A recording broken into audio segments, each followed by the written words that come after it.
Gracias, profe Marta. Muy buenos días, apreciada iglesia. Gusto en saludarles. Esta mañana tenemos el gusto de acompañarles. Somos el grupo Mahanaim. En el colegio estamos organizados por grupos y nosotros tenemos el nombre de Mahanaim, que significa campamento de Dios. Y voy a invitar a todos los que nos acompañan, que están aquí en plataforma, y los que están sentados, para que los puedan conocer, por favor, del Colegio Adventista Libertad Bucaramanga, los compañeros del grupo Mahanaim. Aquí ven este lindo grupo que tenemos el programa de esta mañana, así que para nosotros es un gusto poder acompañarles y saludarles. Creo que ustedes no necesito presentar a la profesora Luz Dari, ¿cierto? Creo que la conocen, la han visto por ahí. Así que la profe Luz Dari hace parte también de nuestro equipo. Tengan la bondad de sentarse, compañeros. Gracias. Y en esta mañana queremos compartir una reflexión con respecto a la influencia que tiene la educación, y la hemos titulado Salvemos a nuestros hijos, salvemos a nuestra iglesia. Ok, cuando los bomberos ingresan al departamento, ellos hacen un juramento, y ese juramento que ellos hacen es proteger la vida y la propiedad de los ciudadanos. Ese es el juramento que ellos hacen, proteger la vida y la propiedad de los ciudadanos. Ustedes conocen muy bien la noticia de septiembre 11 del 2001. Recuerdo esa oportunidad, estábamos en el colegio, cuando empezaron a evacuar a todos los colegios, las empresas de la ciudad de Chicago, la ciudad de los vientos, porque se creía que también el Sears Tower iba a ser también bombardeado, así que todos empezamos a evacuar las diferentes instituciones, las empresas, y se considera que el 11 de septiembre del 2001, en las Torres Gemelas, habían entre 25,000 y 50,000 personas que estaban en ambas torres. Para atender esa emergencia, 750 bomberos de Nueva York estuvieron atentos, que dispusieron no solamente su profesionalismo, sino también arriesgaron la vida, porque ¿cuál es el juramento que ellos habían hecho? Proteger la vida y la propiedad de los ciudadanos. Se considera que de esos 750 bomberos, 343 bomberos murieron. Y se dice que la búsqueda, según los reportes periodísticos, se realizó hasta mayo del 2002, se extendió esa búsqueda. Pero yo quiero concentrarme en algo que llamó mi atención ante el reportaje. Cuando se reunieron los bomberos sobrevivientes, uno de ellos se dio cuenta que su compañero, quien se había convertido en su mejor amigo, no estaba dentro de ese grupo de sobrevivientes. Y le dijo: capitán, pido permiso para ir a buscar a mi compañero. El capitán le dijo: permiso denegado. A lo cual este oficial no acató las órdenes de su superior, las órdenes del capitán, desobedeció y se fue en búsqueda de su compañero. Y cuando él llegó al lugar, ¿cierto?, donde él consideraba que podía estar su amigo, su compañero, lo encontró con vida. Y el compañero le dijo: sabría que vendrías por mí. Así que él cargó el cuerpo inerte de su amigo y lo llevó a donde estaba el capitán, juntamente reunidos con los sobrevivientes. Y el capitán le dijo: desacataste la orden que te di, no te di permiso para ir a buscar a tu amigo. ¿Por qué arriesgaste tu vida? No valió la pena, lo encontraste sin vida. A lo cual el bombero dijo: capitán, valió la pena, porque cuando yo llegué, él estaba vivo y él me dijo: sabría que vendrías por mí. Saben, apreciada iglesia, apreciados amigos, que en nuestro entorno, en la comunidad, en el trabajo donde nos movemos todos los días, en el colegio, en las diferentes actividades que nosotros desarrollamos, y posiblemente en la familia también, tengamos personas en nuestro entorno que están a la espera que tú llegues porque el hogar se está destruyendo, porque no le encuentran sentido a la vida. Me llamó la atención que el día martes, para hacer una gestión con alguien, pedí a la secretaria que me contactara con esa persona. Cuando hablaba con ella sentí que la voz estaba quebrantada, algo estaba pasando. Yo le pregunté, ¿estás bien? Me dijo, sí, estoy bien. Sin embargo, en la conversa noté que algo no andaba muy bien. Así que después de dar las indicaciones de un servicio que le iba a prestar al colegio, le dije, la verdad siento que no estás bien. Y antes de colgar quiero tener una oración por ti. Así que tuve la oración y al terminar la oración, las lágrimas corrían y la voz de esa muchacha estaba entrecortada. Colgamos, inmediatamente entonces escribimos el siguiente mensaje, a lo cual la secretaria de coordinación académica nos ayudó para que fuese enviado. Y se los voy a leer y luego les voy a leer a ustedes lo que ella respondió. Puse el nombre de la persona a quien iba dirigido el mensaje y el mensaje dice: siento muchísimo que estés atravesando este dolor tan grande. Quiero que sepas que está bien no estar bien. Tu tristeza es real, es válida y no tienes que esconderla ni apresurarte a superarla. Tómate todo el tiempo que necesites para sentir. Aunque ahora mismo todo se vea oscuro, te recuerdo que eres una persona fuerte, valiente y querida. Esta pena no te define. Aunque es pesada, no durará para siempre. Poco a poco, con mucha ternura contigo misma, encontrarás la forma de seguir adelante. Por favor, no cargues con esto sola. Estamos aquí a tu lado para lo que sea. Cuenta con nosotros. Te enviamos un abrazo muy fuerte. Y el texto bíblico de Salmos 34:18, cercano está Jehová a los quebrantados de corazón y salva al contrito de espíritu. Y saben, quiero leerles el mensaje que ella respondió. Muchísimas gracias, profe Eloy, por estar pendiente. Ayer fue un día horrible. Todo estaba oscuro. Mi fe tambaleó y le agradezco su oración muy oportuna que me ayudó a volver a mirar a Dios con los ojos de la fe. Qué bellas palabras y gracias de nuevo por su apoyo. Le pido siga orando. Hoy las cosas están mejor y consideramos que con la ayuda de Dios saldremos adelante. En nuestro entorno, personas que nos necesitan, personas que están a la espera de una llamada, personas que están a la espera de un mensaje bíblico. El día sábado estaba agendado para predicar en una iglesia, tenía todo organizado, pero en la mañana algo me inquietó, que no tenía que predicar ese sermón que había organizado, sino tenía que hacer un tema sobre salud mental que me habían pedido en otra iglesia. Así que yo llegué, hice la predicación, hice el llamado. Al finalizar me dijo, queremos hablar con usted, una familia. Nosotros no veníamos a esta iglesia, pero por X o Y razón llegamos acá. Pero creemos que llegamos no por casualidad, sino porque Dios tiene un plan para nosotros. Saben que la situación que estamos viviendo es bastante difícil y le solicitamos, por favor, si usted puede sacar un espacio hoy a las 2 de la tarde para ir a visitarnos. Y así fue, a las 2 de la tarde estaba con la familia. Cuando llegué, vi el rostro de 2 jóvenes que no había visto en la iglesia, estaba la familia que había ido a la iglesia y me dice, gracias por venir.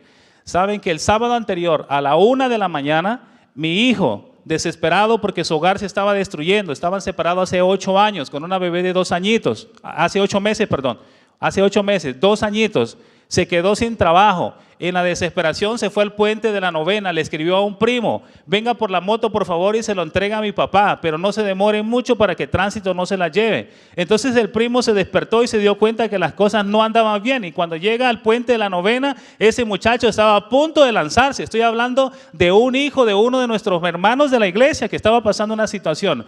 Saben, queridos, hay personas que están esperando una llamada tuya, hay personas que están esperando que les digas cuán valiosos son ellos para Dios. Qué bonito sería que usted identifique quiénes son los que son miembros de esta iglesia y no vinieron hoy. ¿Qué tal si le llegaran 30, 40 mensajes para decirle, oye, te extrañamos en la iglesia? Sería extraordinario. Les animo a que lo hagamos, hermano. Hay personas que necesitan. Hay personas así como este bombero. Todavía no moría porque sabía que su amigo llegaría y le dijo, sabrías que vendría. Aunque este bombero arriesgó su vida, valió la pena arriesgarla porque su amigo esperaba por él. Quiero invitarles a colocarnos en pie, vamos a orar. Vamos a pedir la bendición de Dios para el estudio de su palabra en esta mañana. Querido Padre, en esta mañana estamos preparados para entrar al estudio de tu palabra y pedimos, oh Dios, que nos hables a través de ella. Te suplicamos, oh Señor, que tu Santo Espíritu pueda moverse en libertad y podamos comprender el mensaje que tienes para nosotros. Ayúdanos, oh Padre, a no perder cuál es nuestra razón de ser, cuál es nuestra misión. Bendice a cada uno de los presentes y de manera especial a sus líderes. En el nombre de Jesús, amén. Tengan la bondad de tomar asiento. Entonces vamos a entrar ya directamente a la reflexión de esta mañana. El texto bíblico que hemos elegido para la reflexión de esta mañana lo encontramos en el libro de Isaías, el capítulo 54, versículo 13, que dice: y todos tus hijos, dice, serán enseñados por Jehová y se multiplicará la paz de tus hijos. Desde el comienzo, ¿cierto? ¿Cuáles son los inicios de la educación? Desde el huerto del Edén, luego transcurre al hogar, después pasa a la escuela de los profetas y luego en 1872 que Dios revela el sistema educativo adventista. Pero noten ustedes lo que dice la mensajera de Dios en el libro Patriarcas y Profetas. El jardín del Edén era el aula, la naturaleza, el libro de texto. El creador mismo era el maestro y los padres de la familia humana, los alumnos. Cuando transcurrieron años, encontramos entonces la escuela de los profetas. Y en la escuela de los profetas, la mensajera del Señor dice que las escuelas de los profetas, Dios en su interés dice que fueron fundadas para servir barrera contra la corrupción generalizada, para cuidar del bienestar moral y espiritual de la juventud. Es decir, que Dios en su misericordia estableció esas instituciones porque tenía interés, dice, de proteger el bienestar de la nación, el bienestar de los jóvenes en el aspecto moral y en el aspecto espiritual de la juventud. Si vamos un poquito más, noten ustedes el personal docente que tenían para ese entonces en la escuela de los profetas. Dice la mensajera del Señor que los maestros eran hombres que no solo conocían la verdad divina, sino que habían gozado ellos mismos de la comunión con Dios y habían recibido los dones especiales del Espíritu y gozaban del respeto y la confianza del pueblo, tanto por su saber como por su piedad. Tristemente se ha ido perdiendo, ¿cierto? Hace el año pasado un noticiero de una docente norteamericana que ya pasaba los 60 años, donde los muchachos cómo se burlaron de ella y cómo la maltrataron, y le dijeron entonces me voy, y esos muchachos arrogantes, atrevidos, dijeron pues váyase del colegio. Y la profesora llorando, ¿cierto?, cogió su maletín y salió de ese colegio. Y acá dice que en ese entonces esos profesores que Dios había levantado eran maestros, eran hombres que conocían la verdad, que habían gozado ellos mismos de la comunión con Dios y habían recibido los dones especiales. Y saben que ser docente en el siglo XXI hay que llevar la profesión en el ADN. No es fácil, hermano, cada vez es más desafiante, cada vez es más difícil, pero es allí donde Dios nos da esa facultad, es ahí donde Dios nos da ese don para poder enseñar. Y dice acá la mensajera del Señor que ellos gozaban del respeto del pueblo, de los estudiantes y la confianza del pueblo, tanto por su saber como por su piedad. Ya existía la labor educativa de ese entonces, así que no se sorprenda usted que el colegio ha ofrecido también esa forma para pagarse los estudios para aquellos que se les dificulta hacer directamente el aporte económico. Miren lo que dice acá Profetas y Reyes. Los alumnos de estas escuelas se sostenían. ¿Qué hacían estos muchachos para pagarse los estudios? Dice, cultivando la tierra o dedicándose a algún trabajo manual. Era normal que en los tiempos para la cultura hebrea todo niño tenía que aprender un oficio. Era parte de la cultura formativa. En Israel esto no era considerado extraño ni degradante. Hoy, cierto, tenemos leyes que dicen que los menores de edad no pueden estar trabajando con los padres porque se ha abusado de eso, lo que Dios había establecido. Pero en ese entonces, desde temprana edad, tenían ellos que aprender a hacer un oficio y dice que no era degradante. Más bien se consideraba un crimen permitir que los niños crecieran sin que se les enseñara algún trabajo útil. Por orden divina, a todo niño se le enseñaba un oficio, aún en el caso de tener que ser educado para el servicio sagrado. Por eso recuerdan ustedes que el apóstol Pablo, cuando fue llamado al servicio él dice que se sostenía haciendo carpas. ¿Por qué? Porque desde temprana edad sus padres le habían enseñado. ¿Cuál era el pensum académico que se manejaba en la escuela de los profetas? Las asignaturas principales de estudios en estas escuelas eran la ley de Dios, la Torá. Por eso que los niños a la edad de 12 años ya se sabían la Torá. ¿Cuál es la Torá? El Pentateuco, los primeros 5 libros que están registrados en el Antiguo Testamento. Se sabía la Torá de memoria a los 12 años. Con las instrucciones dadas a Moisés, sabían la historia sagrada, estudiaban la historia sagrada, porque aquel que no conoce su historia dice que está condenado a repetirla. Estudiaban música sagrada y estudiaban también la poesía. Ahora, ¿cuál era el propósito? El propósito era darle continuidad a la educación del hogar. Y dice 2 Timoteo capítulo 3 versículo 15, y que desde la niñez has oído las sagradas escrituras, las cuales te pueden hacer sabio para la salvación por la fe que es en Cristo Jesús. Pero noten ustedes lo que dice el libro de Deuteronomios. Ahora quiero invitarles para que hagan uso de la Biblia. Vamos a buscar el libro de Deuteronomios capítulo 6.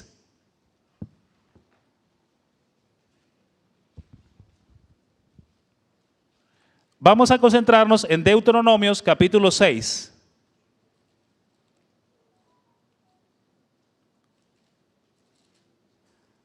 Y de manera especial en el versículo 1, 2, 5 al 9. Deuteronomio 6, 1 dice el texto bíblico: estos son los mandatos, las normas y preceptos que el Señor mandó que te enseñara, para que los pongas en práctica en la tierra a la que pasas a poseer, para que reverencies al Señor tu Dios y guardes todas sus leyes y mandamientos, tú y tu hijo y tu nieto, todos los días de tu vida, para que se prolonguen tus días. Versículos 5 al 9. Amarás al Señor tu Dios con todo tu corazón, con toda tu alma y con todo tu poder. Y estas palabras que te mando hoy estarán sobre tu corazón. Las repetirás a tus hijos, se las vas a enseñar. Y hablarás de ellos cuando estés en casa o cuando vayas por el camino, al acostarte y al levantarte. Las atarás a tu mano por señal y las tendrás entre tus ojos como una marca en la frente. Las escribirás en los postes de tu casa y en tu puerta. ¿Cuál era el objetivo? ¿Qué era lo que el Señor quería? Bueno, quería que a través de esas enseñanzas se fortaleciera la enseñanza en casa, que se complementara, mas no se contradiciese lo que estaba en la escuela de los profetas y lo que se enseñaba desde casa. El sistema educativo adventista fue levantado con ese objetivo. En segunda instancia, se enseña conforme a la palabra de Dios. En Testimonios, tomo 5, página 26, dice que los padres cristianos deben educar a sus hijos bajo los principios bíblicos. Dios ha declarado su propósito de tener un colegio donde la Biblia tenga el lugar que le corresponde. Hace unos añitos atrás, requirieron al colegio, a nuestra institución, al Colegio Adventista, que necesitaban hacer unas votaciones, pero esas votaciones o esas gestiones que iban a realizar, las iban a realizar en día sábado. Así que el abogado del colegio redactó un documento diciendo, apelando a la libertad religiosa, que nosotros no podíamos prestar nuestras instalaciones para hacer uso en día sábado al requerimiento de ellos. Nuevamente llega la notificación, la secretaria informa, nuevamente el abogado hace una segunda solicitud, apelando, ¿cierto?, al derecho que tenemos en la libertad religiosa. Y en tercera instancia ya habían salido todo el equipo, los padres de familia, ya habíamos poquitos. Y dentro de la parte administrativa estaba el tesorero y este servidor. Y llegan 3 de alto rango de la registraduría y nos dicen, señores, necesitamos el colegio. Y nosotros dijimos, nuestro colegio no puede ser prestado para el uso que ustedes están requiriendo en día sábado, porque somos una institución privada y además de ser privada somos adventistas y para nosotros la Biblia es el fundamento y el sábado no es negociable. Ellos con insistencia dijeron, es que es un requerimiento del Estado. Y cuando es requerimiento del Estado, ustedes deben ceder. O sea, nos estaban presionando. Gracias a Dios, el tesorero también es una persona muy convencida, ¿cierto?, de sus principios. Y ahí, entonces, con el apoyo del tesorero, fui bastante atrevido. Le dije, mire, nosotros no vamos a prestar nuestras instalaciones, porque eso no es negociable. Nosotros somos adventistas del séptimo día, y para nosotros el sábado es uno de los pilares fundamentales de nuestras creencias. No vamos a hacer nuestras instalaciones. Estamos tan dispuestos a dejar a 1,200 estudiantes sin estudios y dejar 85 familias desempleadas antes que prestar nuestras instalaciones. Y el tesorero dijo, sí señor, así es. Entonces yo me sentí respaldado, ¿cierto?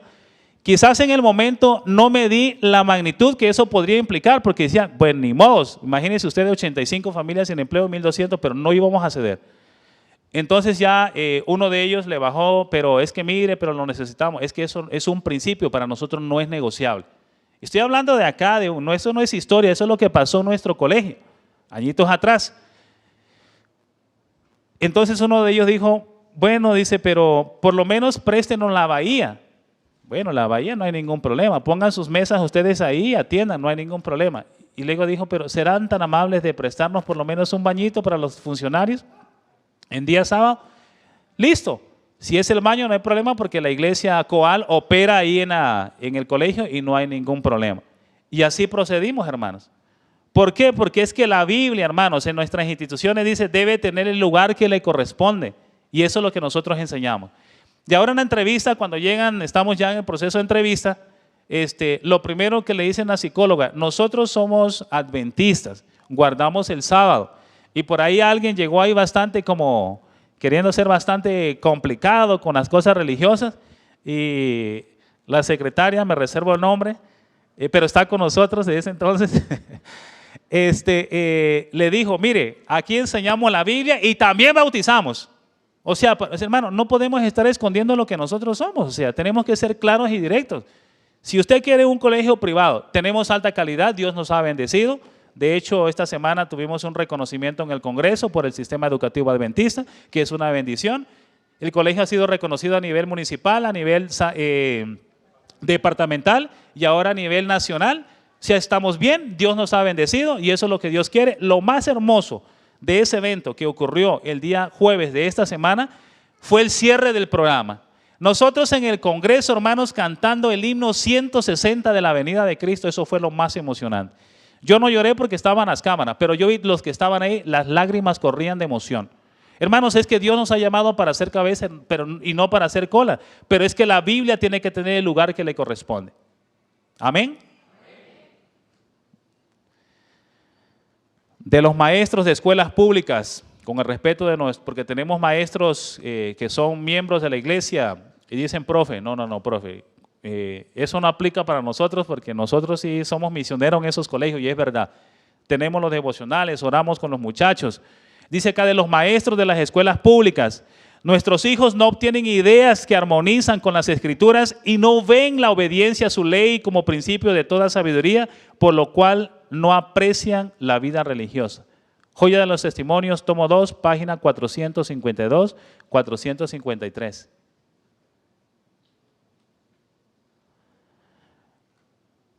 ¿Qué nos enseña la Biblia? Plan de la salvación, principios, valores, preparación para la tierra nueva. Nos enseña a tomar buenas decisiones, enseña que debemos cuidar nuestro cuerpo. Y en tercera instancia, miren lo que dijo Martín Lutero. Si yo tuviera que renunciar a la predicación y a otros deberes, no hay otro oficio al que buscaría sino al de maestro de escuela. Compañeros, ustedes nos dicen amén. ¿Cómo así? Imaginen lo que dice Martín Lutero, un tremendo reformador, reconocido por la reforma, ¿cierto? Las 95 tesis. Si yo tuviese que renunciar a la predicación, dice, y a otros deberes, miren lo sagrado de ser maestros. No hay otro oficio al que buscaría sino al de maestro de escuela, porque sé cuán próximo al ministerio pastoral está este otro que es más útil, grande y mejor. Con el respeto de los pastores, ¿cierto? Porque los pastores se reúnen con ustedes una vez a la semana, si al caso el miércoles y hay culto, con todos. Pero los profesores estamos 5 días frente a nuestros estudiantes. Un promedio de 220 en bachillerato, ¿no, profe? Bueno, el profe Sergio tiene más, pero en promedio uno atiende 220 estudiantes todos los días.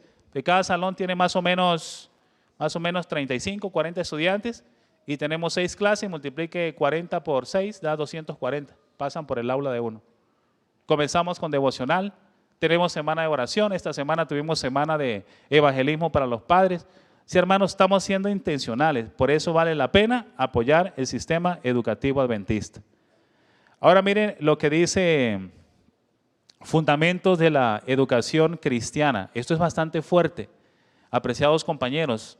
En el mundo hay 2 tipos de educadores. ¿Cuántos tipos? 2. Es que no hay camino neutro, ¿cierto?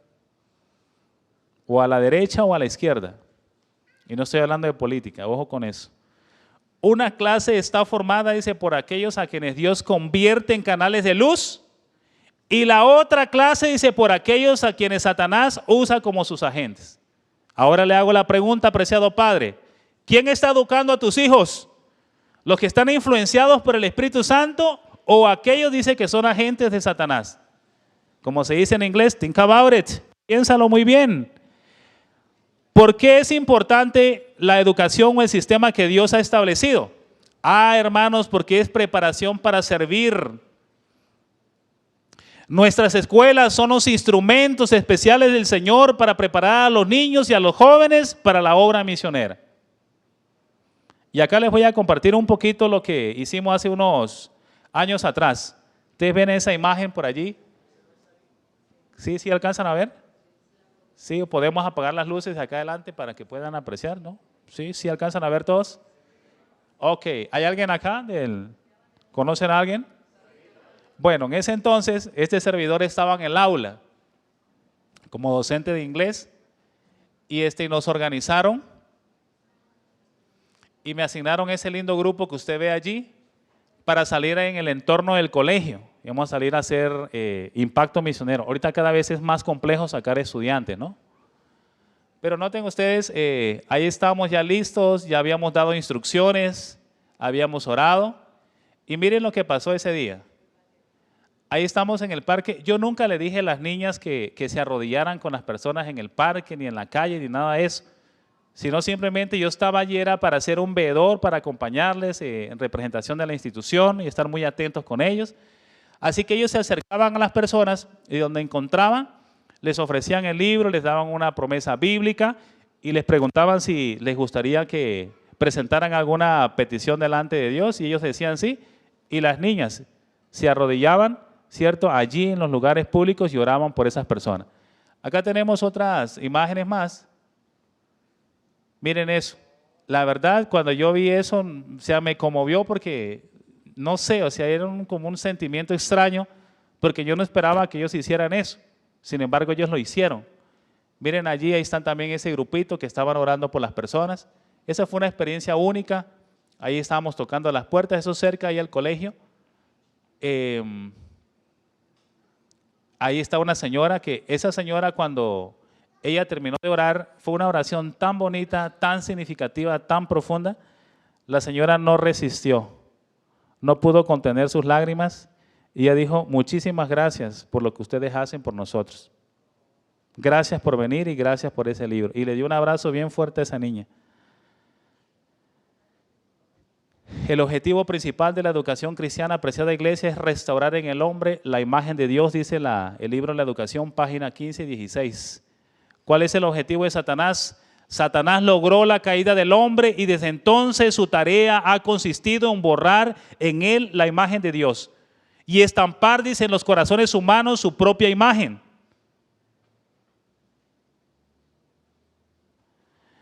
El engaño del pecado había llegado a su culminación. Habían sido puestos en operación todos los medios de depravar las almas de los hombres. El Hijo de Dios, mirando al mundo, contemplaba sufrimiento y miseria. Veía con compasión cómo los hombres habían llegado a ser víctimas de la crueldad satánica. Miraba con piedad a aquellos a quienes se estaban corrompiendo y perdiendo, habían elegido a un gobernante que los encadenaba como cautivos a su carro. Aturdidos y engañados, avanzaban en lóbrega procesión hacia la ruina eterna, hacia la muerte en la cual no hay esperanza de vida, hacia la noche que no ha de tener mañana. Los agentes satánicos estaban incorporados en los cuerpos de los hombres. Y noten ustedes, esto me impresiona, que los cuerpos de los seres humanos hechos para ser morada de Dios habían llegado a ser habitación de demonios. Los sentidos, dice ella, los nervios, las pasiones, los órganos de los hombres eran movidos por agentes sobrenaturales en la complacencia de la concupiscencia más vil. La misma estampa de los demonios, dice ella, en Deseado toda la gente, página 28, estaba grabada en los rostros de los hombres que reflejaban la expresión de las legiones del mal que los poseían. Fue lo que contempló el Redentor del mundo. ¡Qué espectáculo para la pureza infinita!, dice la señora Guay en el Deseado de todas las gentes.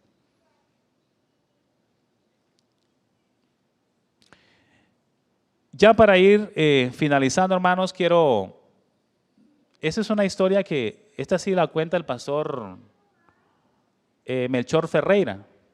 Ustedes conocen al pastor, es evangelista internacional, peruano, trabaja con nuestra división interamericana. Bueno, aunque voy bien de tiempo, ¿cierto? 9:44.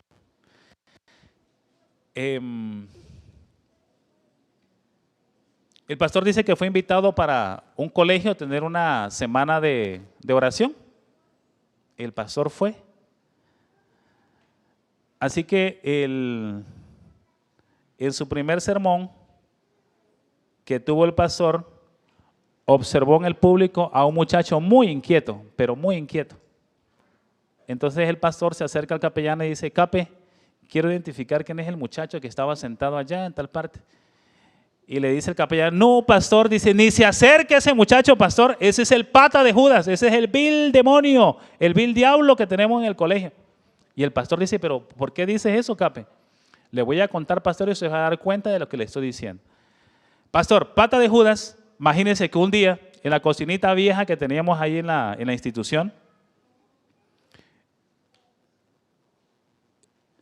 se levantó a medianoche, abrió los cilindros de gas y a la distancia lanzó un fósforo. Una tremenda explosión. Acabó con esa pobre cocina.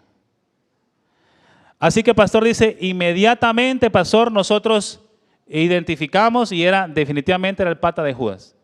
Cogimos al pata de Judas donde estaba allí en el dormitorio, porque era un colegio que tenía dormitorios, y llamamos al papá. Y le dijimos: Señor, llévese a su hijo antes que nos destruya el colegio. Pero aquí en el colegio no hay lugar para él. Así que el Señor llegó, ¿cierto?, en la madrugada y le rogó a la administración: por favor, denle una oportunidad más.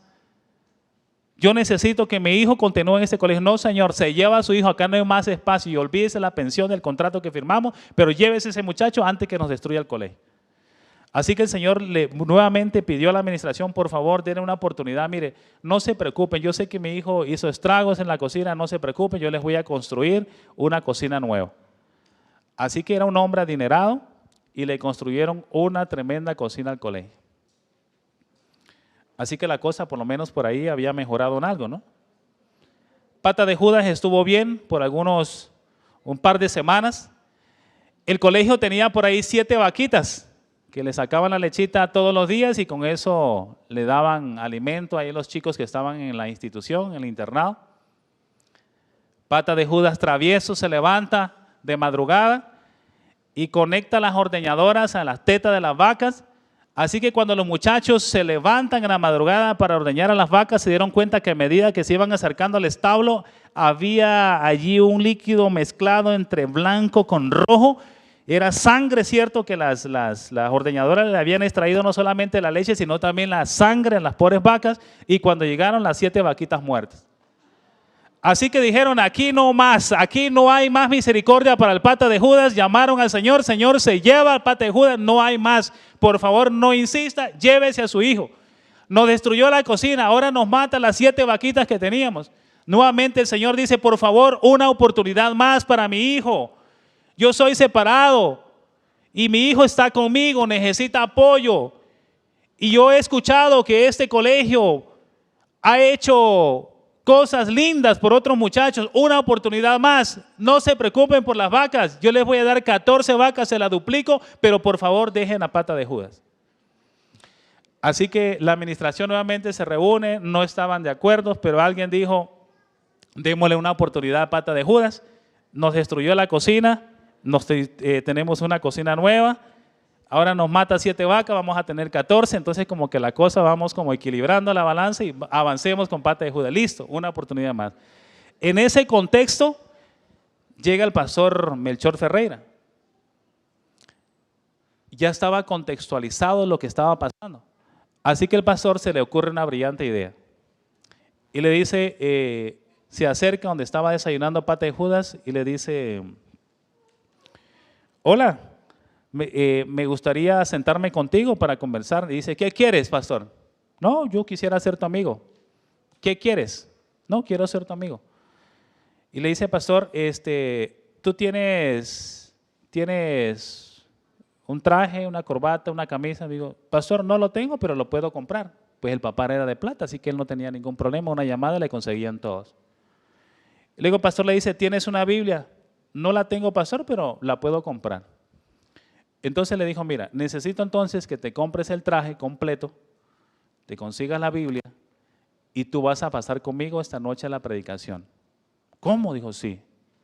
Así que cuando ya todo estaba dispuesto, presentaron al pastor y entonces el pastor se dan cuenta que va acompañado del pata de Judas, una plataforma hermosa con una alfombra roja, cuenta él, y entonces los estudiantes, la directiva se rascaban la cabeza, decían, no, el pastor no sabe lo que está haciendo, qué problema, este diablo nos va a quemar esa plataforma en la iglesia, ahora qué vamos a hacer, cuánto tiempo nos vamos a demorar. Así que mientras el pastor predicaba, les presentó al pata de Judas y pata de Judas leía los textos bíblicos, el pastor le había dado las instrucciones. Al finalizar la semana, dice el pastor que él estaba haciendo llamados para entregarse al Señor y bautizarse. Y dentro de ese llamado cuenta él que pasa pata de Judas. Así que la administración del colegio le dijo al pastor, vea pastor, ese muchacho sobre nuestro cadáver, pero en la iglesia no se bautiza. Y usted es el responsable por estar ilusionándolo, así que usted mismo va y le va a decir a pata de Judas que acá no se bautiza. Pata de Judas estaba afuera esperando, sabía lo que había hecho. Así que el pastor dice con mucha cautela, se acerca a pata de Judas, lo abraza. Y él dice, ¿cierto pastor que no me van a dejar bautizar? Y él le dijo, hijo, en esta oportunidad no. Pero yo sé que el Espíritu de Dios está obrando en tu corazón. Y yo te animo para que sigas leyendo la Biblia, para que sigas orando. Deja que Dios siga haciendo el trabajo que ha comenzado en ti. Abrazó a pata de Judas, terminó la semana de oración. El pastor cuenta, dice que años después volvió otra vez a ese país a tener ya una intervención más grande con otro grupo de jóvenes y se le acerca a un muchacho y lo abraza y dice, pastor, ¿se acuerda de mí? Y el pastor cuenta que con su sinceridad él no se acordaba del muchacho. Pastor, dice, yo soy el pata de Judas, terminé en el colegio, ya soy un profesional y me bauticé. Hermanos, eso es lo que hace, ¿cierto? Lo que hace cuando nosotros nos interesamos por las personas. Eso es lo que hace la palabra de Dios en el corazón de nuestros muchachos. Por eso dice el libro de Isaías, en el capítulo 54, versículo 13, y todos tus hijos serán enseñados por Jehová y se multiplicará la paz de tus hijos. Yo no sé si en esta mañana le estoy hablando a alguien que sea un pata de Judas en la iglesia o tenga un pata de Judas en casa. Pero ese mismo Espíritu de Dios que obró para transformar la vida del pata de Judas es el mismo Espíritu de Dios que está hablando en esta mañana. Y termino con esto cuando una hermana le estaba contando a un pastor en una visita que le hicieron. Decía, no, pastor, mi hijo es tan terrible, pastor. Amén, decía el pastor. Y la hermana se sacó de onda, no dice, ¿cómo así que es terrible? Dice el pastor, dice amén. Y luego sigue la hermana, no, pastor, imagínese que ese muchacho, yo tenía un ahorro por ahí, se sacó esa plata y se lo fue a gastar con la muchacha, con la novia. Amén. El pastor sacado de onda nuevamente, dice, pero la hermana sacada de onda porque el pastor decía amén. No, pastor, este muchacho es tan terrible que imagínense que en una oportunidad, en una discusión con mi esposo, casi le pega. Amén, dice el pastor. Oiga, pastor, ¿y usted qué le pasa si le estoy diciendo todo lo malo que hace mi hijo y usted dice amén? Hermanas, que usted no está viendo las cosas de forma positiva. Si eso hace con el espíritu de Satanás, imagínese usted lo que puede hacer con el espíritu de Dios. Hermano, todo es la perspectiva que nosotros tengamos, ¿cierto? Miren cómo vieron la pata de Judas y qué vio el pastor en él. ¿Cómo vemos a nuestros niños? ¿Cómo vemos a nuestros jóvenes? Tenemos unas caspitas en el colegio y mire que muchos de ellos han sido expulsados de la institución y pasan años y yo he visitado por lo menos como 5 en estos 11 años que llevo en el colegio. Y me dice, sí, y usted ¿conoce el colegio? Sí, claro, yo estudié allá hasta 10º. ¿Y qué pasó en 11? No, profe, de eso me echaron. Pero llevan a sus hijos al colegio para que estudien en nuestro colegio. Hermanos, ¿por qué? Porque es que saben que es un colegio que enseña principios, que enseña valores, que se tiene a la Biblia como fundamento de nuestra educación. La pregunta en esta mañana, ¿le gustaría a usted decir, Señor, bueno, yo no tengo hijos en el momento, pero conozco niños que pueden estudiar en el colegio? Es decir, yo quisiera apoyarlos. Quizás no con toda la pensión, con un porcentaje. O quizás no económicamente, por lo menos llevándolos a hacer el proceso. O quizás usted diga, no, yo no se me facilita de esa manera. Pero entonces el ministerio que usted ejerce acá con los niños, que eso es una bendición, mi respeto para las maestras y los maestros de la escuela sabática, que eso es una bendición. Y ese trabajo que ustedes realizan muchas veces no es reconocido públicamente, pero quiero que sepan que hay alguien allá en el cielo que toma noticas de todo lo que usted hace, tarde o temprano usted recibirá esa bendición. Llego a Medellín, estábamos en los grados y me dice, profe, ¿usted se acuerda de mí? Y digo, la verdad no. Profe, usted me dio clases cuando yo estaba en 9º. ¿En 9º? ¿En qué año? Profe, no, la verdad es que usted no me dio clases en 9º. Yo estuve en el 2015, usted llegó al colegio y el 2016 me fui para Medellín. Y cuando la veo, ¿y qué haces acá? Dice, profe, sacando pecho, me estoy graduando como enfermera de nuestra Universidad Adventista del 7º día de Medellín. ¿Y cómo recuerdo mi colegio? Así que vale la pena, hermanos, sembrar la semilla. Vale la pena apoyar a nuestros muchachos. Vale la pena tenerle paciencia a los terremoticos que tenemos aquí en la iglesia, ¿cierto? Porque ellos no son el futuro, son el presente de nuestra iglesia. ¿Le gustaría a usted en esta mañana decir, Señor, yo quiero que oremos por nuestros niños, por nuestros muchachos, oremos por nuestros profesores, que tenemos un trabajo desafiante? Oren por nosotros, necesitamos sabiduría, necesitamos fortaleza todos los días para atender a las aulas, porque cada vez va a ser más desafiante. ¿Hay alguien acá que le gustaría? Sí, profe, me quiero unir a ustedes para orar, para apoyar. Y el apoyo no siempre tiene que ser monetario, no, sino es promoviendo nuestro sistema educativo adventista.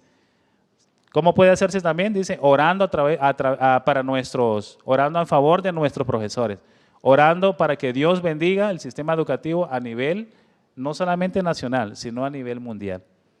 Así que si ese es su deseo, voy a invitarle entonces que me acompañen, vamos a ponernos en pie y vamos a orar para que Dios siga liderando a sus colegios en todo el mundo, que es el medio que Dios ha levantado para poner un estandarte, para contrarrestar el error con la verdad. Querido Padre, en esta mañana queremos agradecer, oh Dios, porque ese mismo Espíritu Santo que ha hecho transformación en miles de personas, es el mismo Dios que se mueve en la iglesia del jardín. Tú conoces a cada padre de la iglesia del jardín. Conoces cuáles son los desafíos que tienen los muchachos. Y posiblemente en esta mañana hablé para alguien que en casa tiene un pata de Judas, o en la iglesia, o en su entorno donde se mueve. Ayúdales, oh Dios, y ayúdanos a nosotros también como maestros, como directivos, a ver con tus ojos. Tu mensajera dice que tú veías a la multitud, no como nos vemos a nosotros mismos, o como nos ven el entorno donde nos movemos, sino que tú veías en ellos, oh Dios, candidatos para el reino de los cielos. En tus manos pongo a cada niño, a cada joven de esta iglesia. Y en tu mano pongo también, Señor, a cada padre de familia. También rogamos por los líderes y de manera especial por los maestros, que todos los días tenemos retos y desafíos. Te rogamos, oh Dios, a sentir amor y pasión por lo que hacemos y a enseñar, Señor, no solamente con el concepto y precepto, sino también, Señor, a través del ejemplo, con el diario vivir. Pedimos tu bendición en el nombre de Jesús. Amén.